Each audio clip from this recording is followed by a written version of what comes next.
Bienvenidos a Relatos Escalofriantes. Esta noche te traigo historias que han aterrorizado a México durante generaciones. Brujas y encuentros sin explicación. Antes de comenzar, más de la mitad de ustedes aún no están suscritos. Quiero pedirte un favor. Si te gusta el terror, suscríbete y deja tu like. Es gratis y me ayudas muchísimo a seguir trayéndote más historias como estas.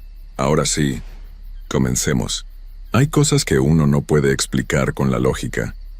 Hay historias que pasan de generación en generación, que los abuelos cuentan a los nietos en voz baja, como si tuvieran miedo de que alguien más las escuche, y aunque uno trate de no creerlas, aunque uno diga que son puras supersticiones o cuentos para asustar, hay testimonios que hacen dudar. Cuando alguien cercano, alguien que conoces, te cuenta algo que vivió en carne propia, ya no es tan fácil descartarlo como fantasía. Esta es una de esas historias. Una historia que le pasó a una muchacha de un rancho en Puebla, una muchacha como cualquier otra, que nunca imaginó que su vida terminaría de la forma en que terminó. Soledad tenía 16 años cuando todo empezó. Era la mayor de 5 hermanos y vivía con su familia en un rancho alejado de la ciudad, en las afueras de Puebla. El rancho estaba rodeado de milpas y cerros, y la casa más cercana quedaba a casi 1 kilómetro de distancia. Era un lugar tranquilo, de esos donde todos se conocen y donde la vida transcurre lenta, al ritmo de las temporadas de siembra y cosecha. La familia de Soledad se dedicaba al campo. Su papá, don Jacinto, se levantaba todos los días antes del amanecer para irse a trabajar la tierra. Era un hombre serio, de pocas palabras, que se pasaba las horas bajo el sol con el azadón en la mano. La mamá de Soledad, doña Refugio, se encargaba de la casa y de cuidar a los niños más pequeños. Y Soledad, como era la mayor, tenía que ayudar con las tareas del hogar y con algunas otras responsabilidades que le tocaban por ser la hija grande. Una de esas responsabilidades era ir al molino cada mañana. Don Jacinto necesitaba llevar lonche al campo, y era trabajo de Soledad ir temprano al molino del pueblo a moler el maíz para hacer las tortillas frescas y preparar los frijoles y el chile que su papá se llevaba. El molino quedaba como a 20 minutos caminando desde el rancho, siguiendo un camino de terracería que atravesaba un pequeño arroyo seco la mayor parte del año. Soledad hacía ese recorrido casi todas las mañanas desde que tenía 12 años. Ya lo conocía de memoria. Sabía dónde estaban los baches, dónde crecían los nopales más grandes, en qué parte del camino ladraban los perros de don Fermín. Era algo rutinario, algo que hacía sin pensar mientras el cielo todavía estaba oscuro y las primeras luces del día apenas empezaban a aparecer en el horizonte. Pero una mañana de noviembre, cuando el frío de la madrugada todavía calaba hasta los huesos, algo cambió. Soledad salió de su casa a las 5:30 de la mañana, como siempre. Llevaba puesto su rebozo café para protegerse del frío, y cargaba el costal con el maíz que iba a moler. El cielo estaba negro todavía, lleno de estrellas que brillaban con una claridad que solo se ve en el campo, lejos de las luces de la ciudad. No había luna esa noche, y la oscuridad era profunda, casi sólida. Soledad prendió su linterna, una linterna vieja de pilas que ya casi no alumbraba bien, y empezó a caminar por el camino de terracería. El único sonido era el de sus pasos sobre la tierra suelta y el canto lejano de un gallo que madrugaba más de la cuenta. El aire estaba quieto, sin viento, y había un silencio raro que le hacía sentir como si estuviera sola en el mundo. Llevaba como 10 minutos de camino cuando sintió algo extraño. No era un sonido, no era nada que pudiera señalar con exactitud. Era más bien una sensación, como cuando alguien te está mirando y lo sabes aunque no lo veas. Se le erizó la piel de los brazos y sintió un escalofrío que le recorrió la espalda. Soledad se detuvo y volteó hacia atrás, apuntando con la linterna hacia el camino por donde había venido. La luz débil de la linterna apenas iluminaba unos metros, pero alcanzó a ver algo que le heló la sangre. Al final del camino, donde la luz de su linterna ya no llegaba, había una figura. Una mujer vestida de blanco que brillaba con luz propia en medio de la oscuridad. No estaba parada sobre el suelo. Flotaba a medio metro de altura, suspendida en el aire como si las leyes de la gravedad no aplicaran para ella. Soledad se quedó paralizada. El corazón le empezó a latir tan fuerte que podía escucharlo en sus oídos. La mujer no se movía, solo estaba ahí flotando, mirando hacia donde estaba ella. Aunque no podía ver su rostro con claridad por la distancia, Soledad podía sentir sus ojos clavados en ella. Una mirada pesada que le hacía difícil respirar. Por un momento que pareció eterno, ninguna de las dos se movió. Soledad apretaba el costal de maíz contra su pecho y la linterna temblaba en su mano. Quería correr, quería gritar, pero su cuerpo no le respondía. Era como si sus pies estuvieran pegados al suelo, y entonces la mujer empezó a acercarse. No caminaba. Se deslizaba por el aire flotando sobre el camino, moviéndose hacia Soledad con una lentitud que era más aterradora que si hubiera corrido. El vestido blanco ondeaba aunque no había viento, y conforme se acercaba, Soledad podía ver más detalles. El cabello largo y negro que le cubría la mayor parte del rostro, las manos pálidas que colgaban a los lados, el brillo extraño que rodeaba toda su figura. Soledad sintió que las piernas le volvían a responder y echó a correr. Corrió como nunca había corrido en su vida, sin voltear atrás, con el costal de maíz golpeándole la espalda y la linterna brincando en su mano.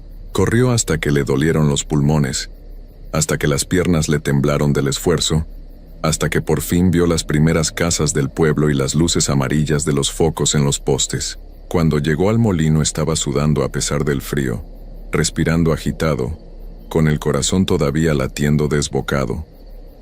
La señora del molino, doña Chela, la vio llegar y le preguntó si estaba bien, si le había pasado algo. Soledad no supo qué decirle. Solo negó con la cabeza y le entregó el maíz para que lo moliera, tratando de calmarse. Pero mientras esperaba sentada en una banca de madera fuera del molino, mientras escuchaba el ruido de las piedras moliendo el maíz, no podía dejar de pensar en lo que había visto. La mujer de blanco, flotando en el camino, acercándose hacia ella. Soledad conocía las historias. Todo el mundo en el rancho y en los pueblos cercanos conocía las historias de La Llorona. Desde niña, había escuchado a los adultos contar sobre una mujer vestida de blanco, que vagaba por los caminos y los ríos, llorando por sus hijos, buscándolos eternamente. Algunos decían que si te encontrabas con ella te podía llevar. Otros decían que solo lloraba y se iba. Pero todos coincidían en que verla era de mala suerte, un presagio de que algo malo iba a pasar. Su abuela le había contado que la Llorona era el alma en pena de una mujer arrepentida, maldecida, que buscaba por las noches cerca de los ríos y los pueblos Infobae. La abuela le decía que si alguna vez la veía, no debía voltear a verla. No debía responderle si la escuchaba llamar porque eso le daba permiso para acercarse más. Pero Soledad había volteado. Había visto a la mujer directamente, y ahora no sabía qué significaba eso. Regresó a su casa con las tortillas y el lonche de su papá, tomando el camino largo que pasaba por otras casas, evitando el camino solitario por donde había venido. Le tomó el doble de tiempo, pero no le importó. No quería volver a pasar por ese lugar. No quería arriesgarse a encontrarse otra vez con esa figura flotante vestida de blanco. Cuando llegó a la casa, su mamá le preguntó por qué había tardado tanto.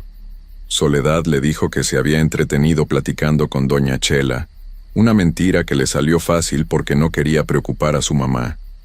No quería que pensaran que estaba inventando cosas o que se estaba volviendo loca. Esa noche Soledad no pudo dormir bien.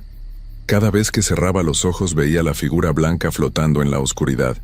Escuchaba ruidos afuera de la casa, el viento golpeando las ventanas, los perros ladrando a lo lejos, y cada ruido la hacía brincar. Se tapó hasta la cabeza con las cobijas, apretando los ojos con fuerza, rezando el Padre Nuestro una y otra vez, hasta que finalmente, ya de madrugada, se quedó dormida por puro agotamiento. Pero cuando por fin logró dormirse empezaron los sueños. Soñó que estaba caminando por el mismo camino de terracería, en la misma oscuridad de la madrugada. Pero esta vez estaba sola por completo, sin la linterna, sin el costal de maíz, sin nada. Y a lo lejos podía escuchar una voz de mujer que la llamaba por su nombre. Soledad, decía la voz arrastrando las sílabas, haciendo que su nombre sonara largo y lastimero. Soledad, ven conmigo. Soledad, te estoy esperando. En el sueño, Soledad quería correr pero no podía moverse. Sus pies estaban hundidos en la tierra como si fueran raíces, y la voz se acercaba cada vez más, llamándola, suplicándole, ordenándole que fuera hacia ella, hasta que la mujer de blanco apareció frente a ella, tan cerca que podía ver su rostro. Era un rostro hermoso pero terrible al mismo tiempo. La piel blanca como la leche, los labios pálidos, los ojos negros y profundos como pozos sin fondo. El cabello le caía sobre los hombros en mechones húmedos, como si acabara de salir del agua, y de esos ojos negros corrían lágrimas que no paraban nunca, lágrimas que le mojaban las mejillas y caían al suelo. La mujer extendió una mano hacia Soledad, una mano de dedos largos y delgados, y con voz quebrada le dijo: «Ven conmigo, hija. Ven conmigo que te necesito. Mis hijos se fueron y ahora estoy sola. Tú serás mi hija. Ven conmigo». Soledad despertó gritando. Se sentó en la cama empapada en sudor, con el corazón golpeándole el pecho. Su hermana menor, que dormía a su lado, se despertó asustada y le preguntó qué le pasaba. Soledad le dijo que había tenido una pesadilla, solo eso, y trató de volverse a dormir. Pero cada vez que cerraba los ojos veía ese rostro pálido y esos ojos negros llorosos. Al día siguiente no quiso ir al molino. Le dijo a su mamá que se sentía mal, que le dolía la cabeza. Doña Refugio le tocó la frente para ver si tenía fiebre, pero estaba normal. Aún así, le creyó y mandó a uno de los hermanos menores a hacer el mandado. Soledad se quedó en casa ayudando con las otras tareas, tratando de no pensar en lo que había visto, tratando de convencerse de que todo había sido su imaginación. Pero esa noche volvió a soñar lo mismo. La voz llamándola, la mujer de blanco acercándose, las lágrimas corriendo por ese rostro hermoso y aterrador. Y esta vez la mujer no solo le hablaba, la tocaba. Soledad sentía en el sueño esos dedos fríos agarrándole el brazo, jalándola, y la frialdad era tan real que dolía. Despertó otra vez gritando, y esta vez despertó a toda la familia. Su papá entró al cuarto con una lámpara en la mano preguntando qué pasaba, si alguien había entrado a la casa. Soledad estaba temblando, abrazándose a sí misma, con lágrimas en los ojos. Ya no pudo seguir guardando el secreto. Les contó todo. Lo que había visto en el camino esa mañana, la mujer flotando vestida de blanco, los sueños que la llamaban cada noche. Don Jacinto y Doña Refugio se miraron entre ellos con una expresión grave. Conocían esas historias, sabían lo que significaba. Don Jacinto le dijo que no se preocupara, que era solo el susto, que se le iba a pasar. Pero Soledad vio en sus ojos que él también estaba asustado, que no creía sus propias palabras.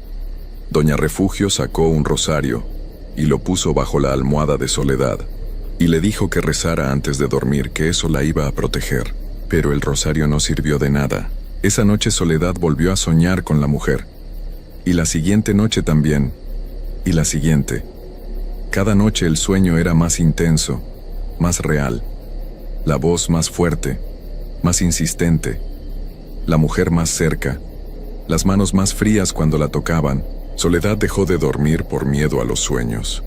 Se quedaba despierta toda la noche, sentada en la cama con los ojos abiertos, luchando contra el sueño, hasta que el cuerpo ya no aguantaba más y se desplomaba de cansancio.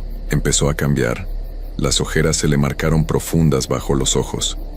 Bajó de peso porque no tenía hambre. Se volvió callada, distante, como si estuviera viviendo en otro mundo. Su familia estaba preocupada. Doña Refugio la llevó con el doctor del pueblo, pero el doctor no encontró nada malo. Le recetó unas pastillas para los nervios y le dijo que descansara, que era estrés. Pero Soledad sabía que no era estrés. Sabía exactamente qué era. Fueron a ver a don Sebastián, un señor muy viejo del pueblo que sabía de limpias y de cosas espirituales. Don Sebastián pasó un huevo por todo el cuerpo de Soledad mientras rezaba oraciones en voz baja. Después rompió el huevo en un vaso con agua y se quedó mirándolo largo rato, moviendo la cabeza con preocupación. «Está marcada», le dijo a doña Refugio cuando salieron del cuarto.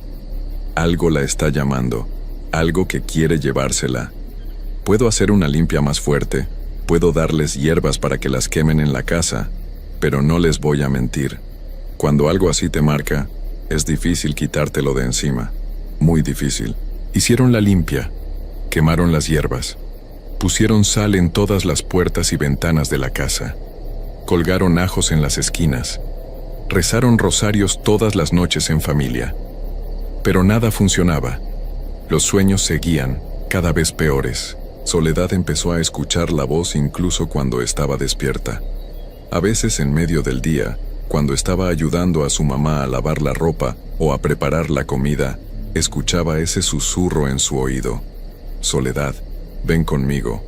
Soledad, te estoy esperando. Se volteaba, pero no había nadie. Solo el viento soplando entre las milpas. Por las noches, acostada en su cama, escuchaba pasos afuera de la casa. Pasos lentos, arrastrándose sobre la tierra. Y a veces, cuando se atrevía a asomarse por la ventana, veía una figura blanca parada en el camino, inmóvil, mirando hacia la casa. Soledad cerraba rápido la cortina y se metía bajo las cobijas, temblando de pies a cabeza. Pasaron 2 semanas así. 2 semanas en las que Soledad apenas dormía, apenas comía, apenas hablaba. Se estaba consumiendo. Su mamá lloraba viéndola tan delgada, tan pálida, con esos ojos hundidos que ya no parecían los de su hija. Don Jacinto ya no sabía qué hacer. Habían probado todo. Habían ido con el doctor, con don Sebastián, con el padre de la iglesia. Nada servía. Y entonces llegó esa noche. Era una noche sin luna, oscura como boca de lobo. Soledad estaba acostada en su cama, despierta como siempre, mirando el techo con ojos cansados. Toda la familia dormía ya.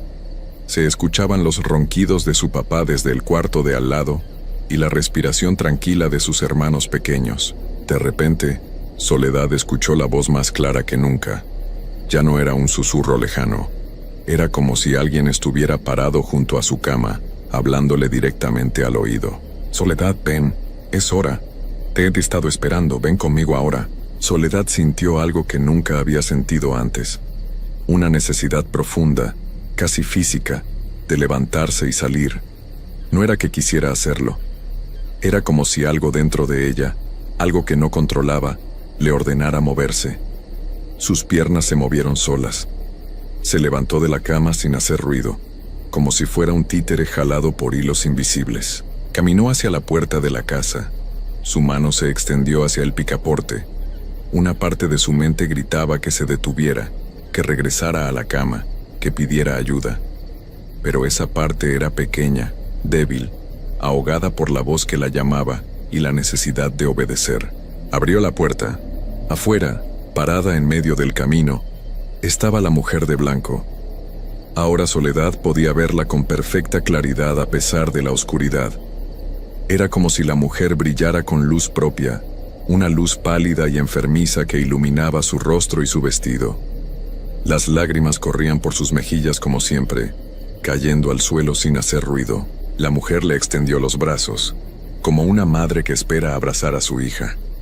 Y sonreía, pero era una sonrisa triste, una sonrisa que no llegaba a esos ojos negros y vacíos.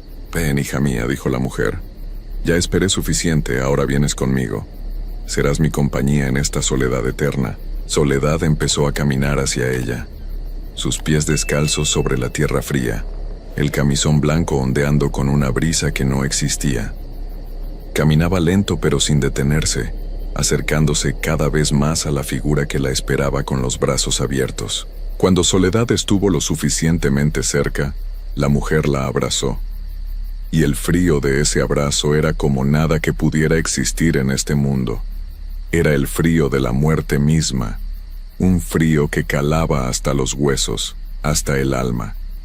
Soledad quiso gritar, pero no le salió ningún sonido. Quiso zafarse, pero sus brazos no se movían. La mujer le acarició el cabello con sus dedos helados y le susurró al oído: ya no estarás sola nunca más. Yo tampoco estaré sola nunca más. Nos tenemos la una a la otra ahora, por toda la eternidad. Y entonces empezaron a caminar juntas. La mujer de blanco guiaba a Soledad de la mano, alejándose de la casa, adentrándose en la oscuridad del campo. Soledad volteó una vez hacia atrás, hacia la casa donde dormía su familia, donde estaba todo lo que conocía y amaba. Pero ya era tarde, ya no había regreso. A la mañana siguiente, Doña Refugio despertó y fue a revisar a sus hijos como hacía todas las mañanas. Cuando llegó al cuarto de Soledad, encontró la cama vacía. Las cobijas estaban echadas a un lado, como si alguien se hubiera levantado con prisa. La puerta de la casa estaba abierta de par en par. Doña Refugio sintió que el corazón se le hundía en el pecho. Salió corriendo a buscarla, gritando su nombre. Don Jacinto se despertó con los gritos y también salió a buscar. Recorrieron todo el rancho, preguntaron a los vecinos, buscaron por los caminos y los sembradíos. No había ni rastro de ella. Soledad había desaparecido en medio de la noche sin dejar señal alguna. Organizaron grupos de búsqueda. Todo el pueblo se movilizó para buscarla. Revisaron cada casa, cada barranca, cada pozo, cada rincón del rancho y los campos cercanos. La buscaron durante días, durante semanas. Pusieron carteles con su foto en todos los pueblos de alrededor. Fueron a la policía, pero la policía no encontró nada. Ninguna pista, ningún indicio de qué había pasado con ella. Era como si la tierra se la hubiera tragado. Don Sebastián, el señor que le había hecho la limpia, le dijo a Doña Refugio algo que ella nunca olvidaría. Le dijo que cuando la Llorona marca a alguien, cuando elige a alguien para que la acompañe en su pena eterna, no hay forma de salvarlos. Puede tomar días, semanas o meses, pero al final siempre se los lleva. Siempre. Pasaron los años y Soledad nunca apareció. Su familia nunca dejó de buscarla, nunca dejó de esperarla, pero en el fondo sabían que no iba a volver. Doña Refugio envejeció de golpe después de eso. El cabello se le puso blanco en cuestión de meses. Don Jacinto dejó de sonreír y se volvió aún más callado de lo que era. Pero hay gente en el rancho, gente que jura haberla visto. Dicen que por las noches, cuando no hay luna y la oscuridad es profunda, si caminas por el camino de terracería que lleva al molino, puedes ver dos figuras vestidas de blanco flotando sobre el suelo. Una es la Llorona, con su cabello negro y sus lágrimas eternas. Y la otra es una muchacha joven, delgada, con el rostro pálido y los ojos vacíos. Dicen que las dos flotan juntas, tomadas de la mano, buscando, siempre buscando. Algunos aseguran que escuchan dos voces en la noche, una voz de mujer adulta y una voz más joven, las dos llorando, las dos llamando nombres que nadie reconoce. Y en las casas del rancho, cuando la noche está muy oscura y el viento sopla fuerte, las madres abrazan a sus hijos más fuerte y cierran bien las puertas y las ventanas. Porque saben que ahí afuera, en la oscuridad, la Llorona sigue buscando. Y ahora ya no está sola. Ahora tiene compañía, una compañía que nunca quiso estar ahí. Una muchacha que solo quería vivir su vida, ayudar a su familia, crecer y tal vez algún día tener sus propios hijos. Pero el destino, o la maldición, o lo que sea que mueve estas cosas oscuras del mundo, tenía otros planes para ella. Y a veces, en las noches más frías del año, cuando el silencio es tan profundo que asusta, los que viven en el rancho escuchan un llanto lejano que viene del camino. Un llanto doble, de dos voces que se mezclan en la oscuridad, condenadas a vagar juntas por toda la eternidad. Porque hay cosas peores que la muerte. Hay destinos peores que simplemente dejar de existir. Y Soledad descubrió uno de esos destinos cuando la Llorona la eligió esa mañana oscura de noviembre, cuando la vio en el camino y decidió que ella sería la elegida para acompañarla en su condena sin fin. La familia de Soledad nunca volvió a ser la misma. El cuarto donde ella dormía se quedó tal como estaba el día que desapareció. Su ropa todavía colgaba en el closet, sus zapatos aún estaban junto a la cama. Doña Refugio no permitía que nadie tocara nada, como si mantener todo igual pudiera traer a su hija de regreso. Pero Soledad nunca regresó a esa casa, nunca volvió a dormir en esa cama, nunca volvió a caminar al molino en las mañanas, Nunca volvió a abrazar a su mamá o a jugar con sus hermanos pequeños. Se quedó atrapada en algún lugar entre este mundo y el otro, condenada a vagar eternamente junto a la mujer de blanco, compartiendo su llanto y su búsqueda sin fin. Y esa es la verdad que nadie quiere aceptar, pero que todos en el rancho conocen. Que a veces las leyendas son reales. Que a veces las cosas que nos cuentan de niños para asustarnos no son solo cuentos. Que hay fuerzas en este mundo que no entendemos, que no podemos controlar, que pueden arrebatarnos a nuestros seres queridos sin dejar rastro. Por eso ahora, cuando las muchachas del rancho tienen que salir temprano a hacer mandados, sus madres les ruegan que no vayan solas, que esperen a que salga el sol, que nunca volteen si escuchan una voz llamándolas en la oscuridad, porque saben que la Llorona sigue ahí afuera, vagando por los caminos solitarios. Y ahora, desde que se llevó a Soledad, ya no está buscando solo a sus propios hijos perdidos. Está buscando más compañía para su eternidad solitaria.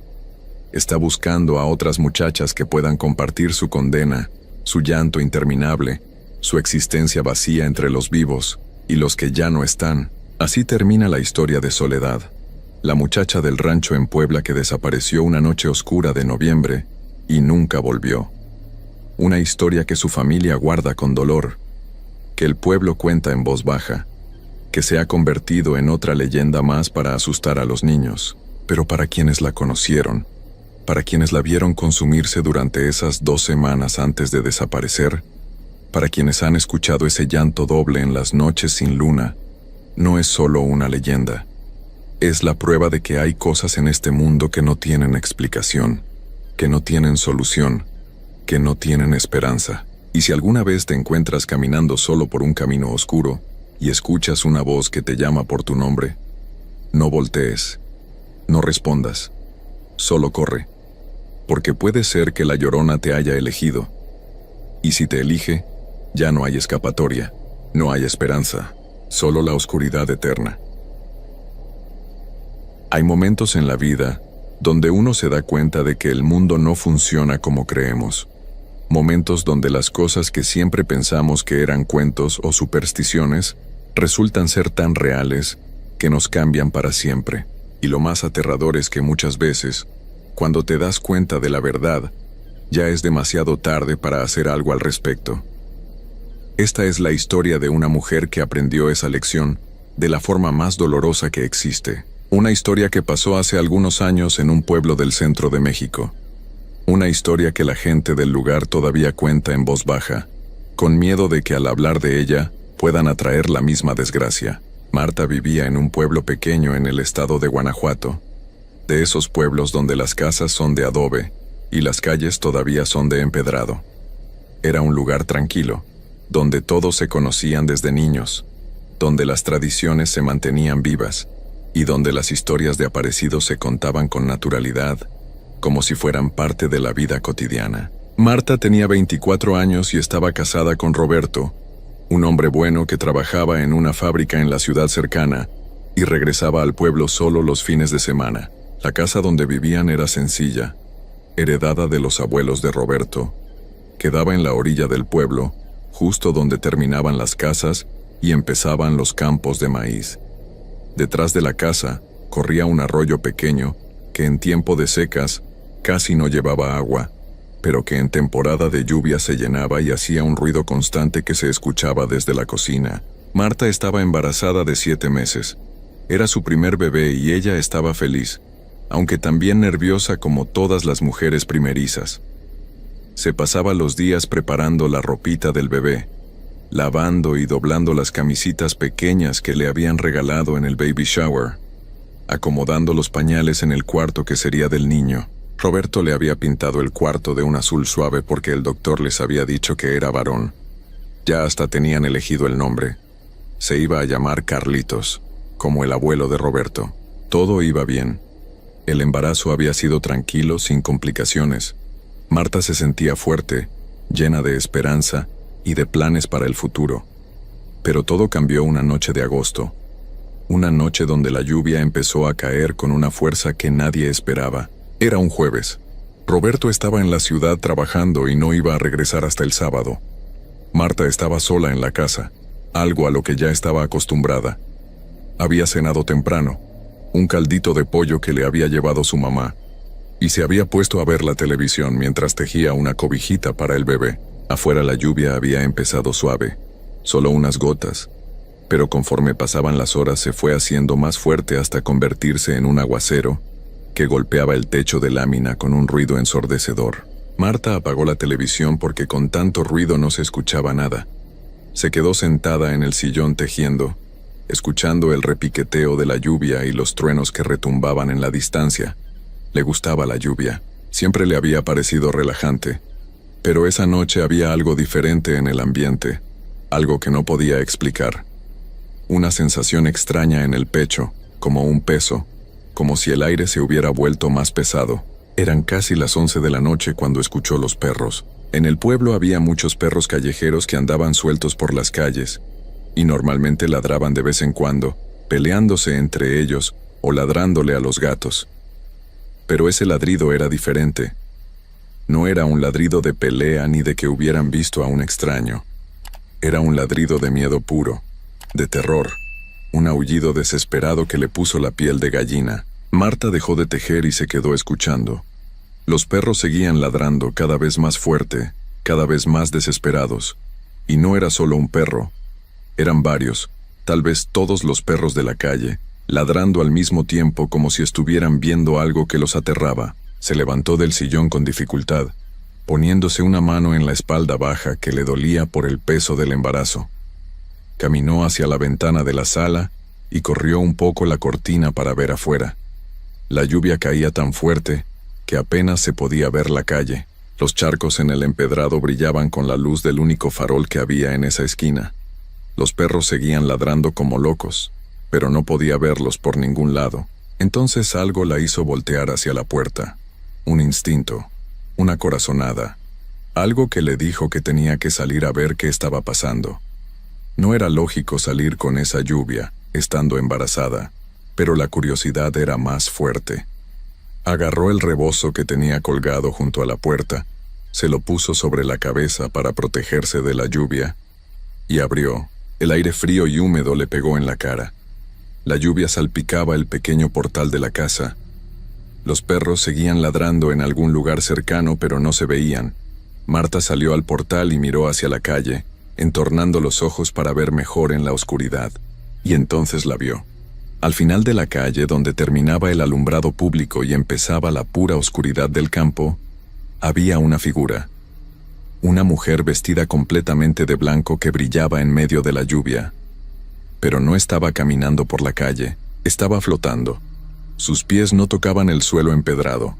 Se deslizaba sobre la calle, moviéndose lentamente hacia donde estaba Marta, y su vestido blanco ondeaba con un movimiento que no tenía nada que ver con el viento. Marta sintió que el corazón se le detenía. Se quedó paralizada en el portal de su casa, con la lluvia mojándole el rebozo y los pies descalzos sobre el piso de cemento frío. No podía moverse, no podía gritar, solo podía mirar a esa figura que se acercaba flotando por la calle desierta. Los perros ladraban con más fuerza ahora, pero desde algún lugar escondido, como si no se atrevieran a salir. Marta podía escuchar sus aullidos mezclados con el sonido de la lluvia, un coro de terror puro que hacía que todo fuera aún más irreal. La mujer de blanco seguía acercándose. Ahora Marta podía ver más detalles. El cabello negro, largo y mojado, que le cubría parte del rostro, las manos pálidas que colgaban a los lados, y aunque no podía ver su cara con claridad por la distancia y la oscuridad, sabía que la estaba mirando. Podía sentir esos ojos clavados en ella, penetrándola, estudiándola. Marta se llevó las manos instintivamente a su vientre abultado, como tratando de proteger al bebé que crecía dentro de ella. Y en ese momento, la figura se detuvo. Se quedó flotando en medio de la calle, a unos 20 metros de la casa de Marta, inmóvil como una estatua. Se quedaron así por lo que pareció una eternidad, pero probablemente fueron solo unos segundos. Marta temblando en el portal de su casa, la figura blanca flotando en medio de la lluvia. Y entonces, lento, muy lento, La mujer levantó una mano y la extendió hacia Marta, como señalándola, como marcándola. Marta escuchó un sonido que le heló la sangre. Un llanto. Un llanto de mujer que venía de donde estaba la figura. Un llanto tan triste, tan desesperado, tan lleno de dolor que Marta sintió que se le partía el corazón solo de escucharlo. Era un llanto que no parecía de este mundo, un lamento que arrastraba siglos de sufrimiento. Y entonces, tan rápido como había aparecido, la figura empezó a alejarse. No se dio vuelta. Solo empezó a deslizarse hacia atrás, flotando, desvaneciéndose poco a poco en la oscuridad, hasta que desapareció por completo. Los ladridos de los perros empezaron a calmarse. La lluvia siguió cayendo con la misma fuerza. Marta se quedó parada en el portal por varios minutos más, temblando, con el corazón latiéndole tan fuerte que sentía que le iba a estallar. Finalmente reaccionó y entró corriendo a la casa. Cerró la puerta de un golpe y le puso el pasador. Corrió a revisar todas las ventanas que estuvieran bien cerradas, que los seguros estuvieran puestos. Se metió a su cuarto y se sentó en la cama abrazándose las rodillas, sintiendo al bebé moverse dentro de ella con las pataditas que ya le daba seguido. No pudo dormir en toda la noche. Se quedó sentada en la cama con todas las luces de la casa prendidas, escuchando la lluvia que no paraba. Cada ruido la hacía brincar. Revisó el reloj cada 5 minutos, deseando que amaneciera rápido, deseando que Roberto estuviera ahí con ella. Cuando por fin salió el sol y la lluvia se detuvo, Marta salió de su casa con ojeras profundas y el cuerpo adolorido de no haber dormido. Los vecinos ya estaban afuera barriendo el agua que se había metido a sus casas, recogiendo las hojas y las ramas que la tormenta había tirado. Doña Petra, la vecina de al lado, una señora mayor que vivía sola, la vio salir y se acercó. «¿Estás bien, hija? Te ves muy pálida», le dijo doña Petra con preocupación. Marta no sabía si contarle. No sabía si lo que había visto era real o si había sido su imaginación, pero necesitaba hablar con alguien. Le contó todo a doña Petra, la figura vestida de blanco, flotando en medio de la calle, el llanto, la mano señalándola. Doña Petra se puso seria. Se llevó una mano al pecho y se hizo la señal de la cruz. Miró a Marta con una expresión de miedo genuino. «Ay, hija, eso fue la Llorona», le dijo en voz baja. «Yo también la escuché anoche, ese llanto horrible. Hace años que no se aparecía por aquí. Dicen que cuando hay lluvia así de fuerte es cuando sale a buscar. Tú no debiste salir a verla, niña. No debiste». Marta sintió que se le revolvía el estómago. Le preguntó a doña Petra qué significaba eso, qué quería decir que no debió salir a verla. La señora mayor negó con la cabeza, como si no quisiera seguir hablando del tema, pero al ver la cara de angustia de Marta, suspiró y le contó. «Dicen que cuando la Llorona te ve directamente, cuando hace contacto contigo, te marca. Especialmente si estás esperando bebé. Ella anda buscando niños porque perdió a los suyos, y cuando encuentra a una mujer embarazada, la marca para regresar después. No sé si sea cierto, hija, pero eso dicen las historias viejas. Mi abuela me lo contaba». Marta sintió un frío que le recorrió todo el cuerpo a pesar del calor que ya empezaba a hacer con el sol de la mañana. Se llevó las manos al vientre otra vez, sintiendo las pataditas de su bebé, y lágrimas le empezaron a correr por las mejillas. Doña Petra la abrazó y trató de consolarla. «Puede que no sea nada, mija. Puede que sean solo cuentos. Tú reza mucho, ponle veladoras a la Virgen y pídele protección para tu bebé. Eso es lo que puedes hacer». Cuando Roberto llegó el sábado, Marta le contó todo.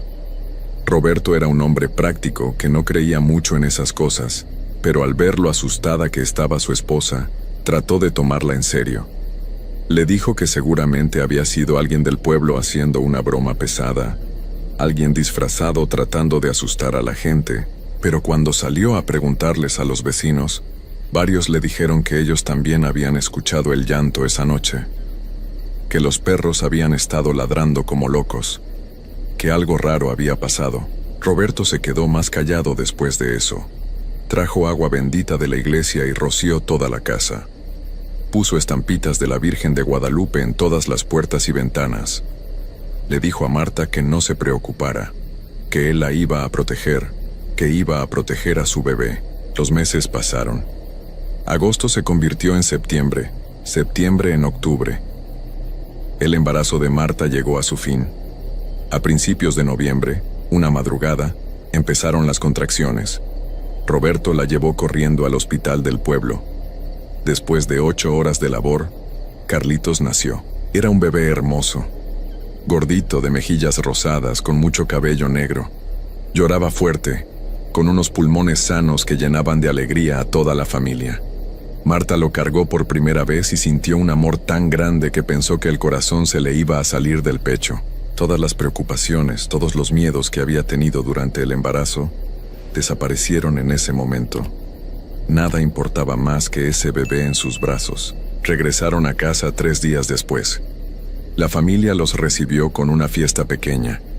Los abuelos, los tíos, los vecinos, todos fueron a conocer al bebé. Doña Petra llevó un regalo, una cobijita tejida a mano, y cuando cargó a Carlitos lo bendijo haciendo la señal de la cruz sobre su frente. Las primeras semanas fueron hermosas pero agotadoras. Carlitos comía cada 3 horas, lloraba por las noches, dormía poco. Marta y Roberto andaban como zombis de tanto desvelo, pero eran felices. La casa se llenó de pañales y biberones, y ese olor dulce que tienen los bebés recién nacidos. Marta empezó a relajarse. Los recuerdos de aquella noche de lluvia se fueron desvaneciendo poco a poco. Empezó a pensar que doña Petra tenía razón, que tal vez solo eran cuentos, supersticiones de gente vieja. Su bebé estaba sano, hermoso, creciendo bien. Todo estaba bien. Pero entonces llegó diciembre. Y con diciembre llegaron las lluvias otra vez. Era una noche particularmente fría. Carlitos tenía ya 1 mes de nacido. Roberto estaba en casa porque era viernes y había decidido tomarse el fin de semana libre para ayudar a Marta con el bebé. Habían cenado temprano y se habían acostado como a las 9, aprovechando que Carlitos estaba dormido para descansar ellos también. Como a las 2 de la mañana, Marta se despertó con el llanto del bebé. Se levantó medio dormida, se puso la bata y fue al cuarto de Carlitos. Lo cargó y se sentó en la mecedora que tenían ahí para darle de comer. Afuera había empezado a llover, no tan fuerte como aquella noche de agosto, pero sí una lluvia constante que golpeaba suave contra las ventanas. Carlitos comió rápido y se volvió a dormir. Marta lo puso en su cuna con cuidado, lo arropó bien con su cobijita y se quedó unos minutos ahí parada mirándolo dormir. Se veía tan pequeño, tan indefenso, tan perfecto. Le dio un beso en la frente y salió del cuarto dejando la puerta entreabierta, como siempre hacía para poder escucharlo si lloraba. Regresó a su cuarto y se metió a la cama junto a Roberto, que roncaba profundamente. Se tapó hasta la nariz porque hacía frío y cerró los ojos tratando de volver a dormir, pero no pudo. Había algo que no la dejaba dormir. Una sensación rara, como esa misma sensación que había tenido aquella noche de agosto. Un peso en el pecho, una opresión. Se dio vueltas en la cama tratando de encontrar una posición cómoda, pero nada funcionaba. Y entonces escuchó los perros. Se sentó de golpe en la cama. Era el mismo ladrido de aquella noche, el ladrido de miedo, de terror. Varios perros ladrando al mismo tiempo, aullando con desesperación. Roberto gruñó en su sueño, pero no se despertó. Marta se levantó de la cama con el corazón ya latiéndole rápido. Caminó hacia la ventana de su cuarto y corrió la cortina apenas un poco para ver afuera. La lluvia caía suave, las gotas brillaban con la luz del farol de la esquina, y entonces la vio, la misma figura de aquella noche, la mujer vestida de blanco flotando en medio de la calle, en el mismo lugar donde la había visto la primera vez. Pero ahora no se estaba moviendo hacia la casa, ya estaba más cerca. Estaba justo enfrente de la casa, del otro lado de la calle, flotando inmóvil, mirando directamente hacia la ventana donde estaba Marta. Marta soltó la cortina y se alejó de la ventana, tapándose la boca con la mano para no gritar. El corazón le latía tan fuerte que le dolía el pecho. Corrió hacia la cama y sacudió a Roberto con fuerza. «Roberto, despierta, está afuera, la mujer de blanco está afuera». Roberto se despertó confundido, desorientado. Le preguntó qué pasaba. Marta le señaló la ventana con mano temblorosa. Roberto se levantó, se acercó a la ventana y miró hacia la calle. Marta esperaba que le dijera que no había nada, que estaba imaginando cosas. Pero Roberto se puso pálido. Sus manos agarraron la cortina con fuerza. «Si hay alguien ahí», dijo con voz tensa. Alguien vestido de blanco. En ese momento escucharon algo que les heló la sangre a los dos. Un llanto. El mismo llanto que Marta había escuchado aquella noche, pero ahora más cerca, mucho más cerca. Un llanto de mujer lleno de dolor que parecía venir de todas partes al mismo tiempo. Y entonces escucharon otra cosa. El llanto de Carlitos. El bebé había despertado y estaba llorando en su cuarto. Marta corrió hacia el cuarto del bebé con Roberto detrás de ella. Abrió la puerta de golpe y prendió la luz. Carlitos estaba en su cuna llorando, moviendo sus manitas en el aire. Marta lo cargó rápido, apretándolo contra su pecho, sintiendo su corazón pequeñito latir acelerado. Roberto cerró la ventana del cuarto que había quedado un poco abierta para que circulara el aire. Cuando la cerró, el llanto de la mujer se escuchó más fuerte, como si estuviera justo afuera de esa ventana. Roberto corrió las cortinas y le dijo a Marta que se fueran a su cuarto, que cerraran la puerta. Se metieron los tres al cuarto principal. Roberto cerró la puerta con seguro y movió el ropero para bloquearla. Marta se sentó en la cama con Carlitos en brazos, meciéndolo, tratando de calmarlo aunque ella misma estaba temblando de miedo. El llanto de la mujer no paraba. Ahora se escuchaba alrededor de toda la casa como si estuviera dando vueltas. Y entre ese llanto podían escuchar otra cosa. Una voz que decía palabras que no podían distinguir bien, pero que sonaban como un canto, como un llamado. Los perros del pueblo seguían ladrando como locos. Se escuchaba a lo lejos que algunos vecinos también se habían despertado. Se escuchaban voces gritando, puertas cerrándose. Pero nadie salía a la calle. Nadie se atrevía. Roberto y Marta se quedaron ahí sentados en la cama, abrazados, con Carlitos entre ellos, esperando a que pasara. Esperando a que esa cosa, lo que sea que fuera, se fuera. Rezaban en voz baja, el Padre Nuestro una y otra vez. Marta lloraba en silencio, lágrimas corriendo por sus mejillas mientras mecía a su bebé. El llanto siguió durante lo que pareció una eternidad, hasta que, lentamente, empezó a alejarse. Se fue haciendo más y más lejano hasta que finalmente se detuvo por completo. Los perros dejaron de ladrar. El silencio regresó, interrumpido solo por la lluvia suave que seguía cayendo. Roberto se atrevió a levantarse y mirar por la ventana. La calle estaba vacía. La figura había desaparecido. Marta seguía sentada en la cama, meciéndose con Carlitos en brazos, con los ojos rojos de tanto llorar. No durmieron el resto de la noche. Se quedaron despiertos hasta que amaneció, hasta que el sol salió y la luz del día llenó la casa. Solo entonces, Roberto movió el ropero y abrió la puerta del cuarto. Fueron a revisar toda la casa. Todo estaba en orden. Las puertas y ventanas seguían cerradas.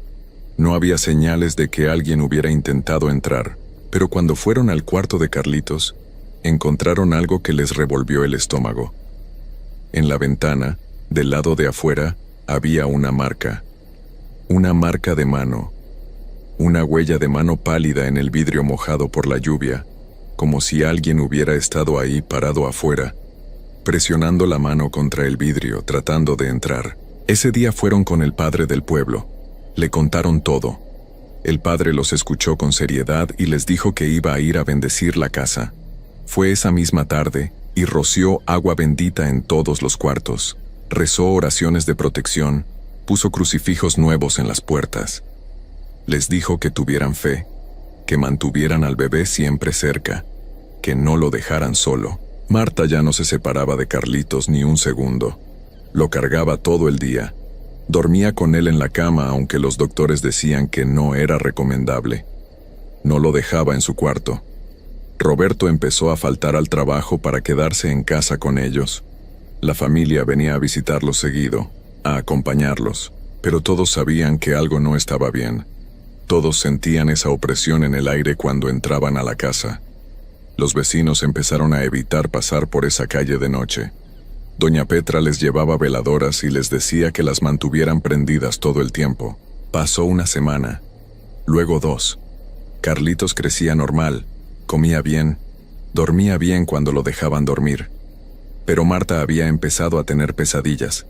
Soñaba con la mujer de blanco entrando a su casa, acercándose a la cuna de Carlitos, extendiéndole los brazos.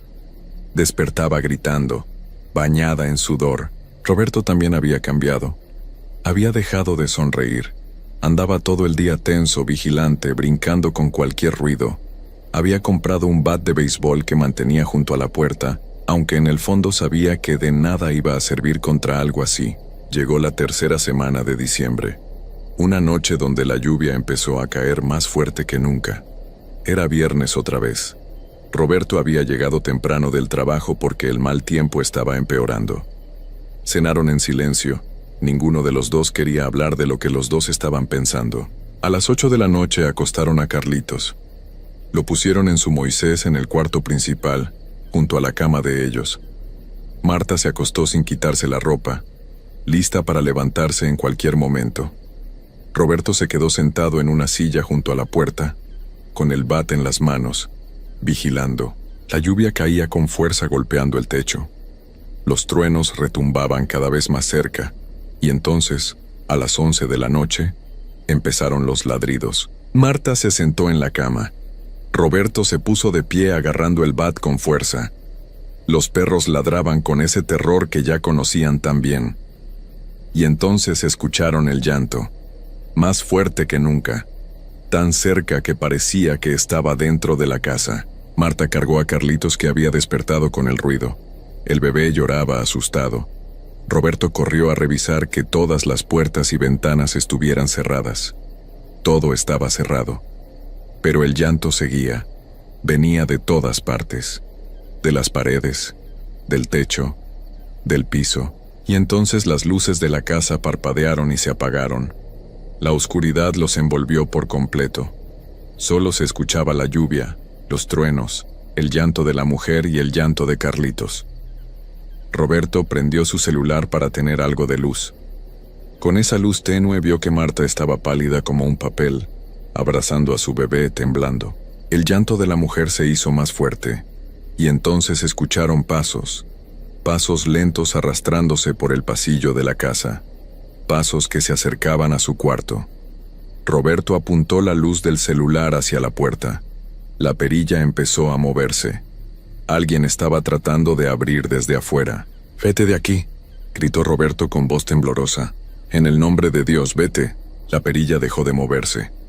El silencio duró unos segundos que parecieron horas, y entonces empezaron los golpes. Golpes fuertes en la puerta, como si alguien la estuviera aporreando con los puños, uno tras otro, sin parar. La puerta se sacudía con cada golpe. El marco de madera empezó a crujir. Marta gritaba abrazando a Carlitos. Roberto empujaba la puerta con todo su cuerpo, tratando de que no se abriera. Pero los golpes eran cada vez más fuertes, y entonces, de repente, todo se detuvo. Los golpes pararon. El llanto se detuvo. Los perros dejaron de ladrar. Solo quedó el sonido de la lluvia cayendo afuera. Roberto se quedó pegado a la puerta, respirando agitado. Marta lloraba en silencio en la cama. Carlitos había dejado de llorar también, como si él también supiera que algo había cambiado. Pasaron varios minutos así, en silencio, esperando, y entonces las luces de la casa volvieron a prenderse. Roberto abrió la puerta con cuidado, asomándose al pasillo. No había nadie. Todo estaba normal. Revisó toda la casa. Las puertas y ventanas seguían cerradas. No había nada fuera de lugar. Era como si nada hubiera pasado. Pero cuando regresó al cuarto, vio la cara de Marta y supo que algo estaba mal. Marta estaba mirando a Carlitos con una expresión de horror absoluto. El bebé estaba callado, demasiado callado. Sus ojitos estaban abiertos pero no se movían. Su piel se había puesto pálida, grisácea. Roberto corrió hacia ellos. Le quitó al bebé a Marta y lo revisó. Carlitos respiraba, pero apenas. Su cuerpecito estaba frío, helado, como si lo hubieran dejado en un congelador. Roberto lo envolvió en cobijas, lo frotó tratando de darle calor. Marta solo lloraba, repitiendo una y otra vez: esto es mi culpa, yo lo marqué. Corrieron al hospital. Los doctores revisaron a Carlitos. Dijeron que tenía hipotermia, pero no entendían cómo era posible si la casa estaba caliente. Lo pusieron en una incubadora, le inyectaron sueros, hicieron todo lo posible. Pero la temperatura del bebé no subía. Su respiración se hacía más y más débil. Carlitos estuvo en el hospital 3 días. Roberto y Marta no se movieron de ahí. Familiares y amigos fueron a acompañarlos, a rezar con ellos. El padre del pueblo fue a dar la bendición, pero nada ayudaba. La tercera noche, la noche más fría del año, Carlitos dejó de respirar. Los doctores trataron de reanimarlo, pero no funcionó. Era como si algo se lo hubiera llevado, como si algo hubiera vaciado ese cuerpecito pequeño de toda la vida que tenía. Los doctores dijeron que fue muerte de cuna, que a veces pasa sin explicación, que no había nada que ellos pudieran haber hecho para evitarlo. Pero Marta y Roberto sabían la verdad. Los vecinos sabían la verdad. Todo el pueblo sabía la verdad. En el funeral de Carlitos, mientras lo enterraban en el cementerio del pueblo bajo un cielo gris y frío, varios de los presentes juraron haber escuchado un llanto a lo lejos.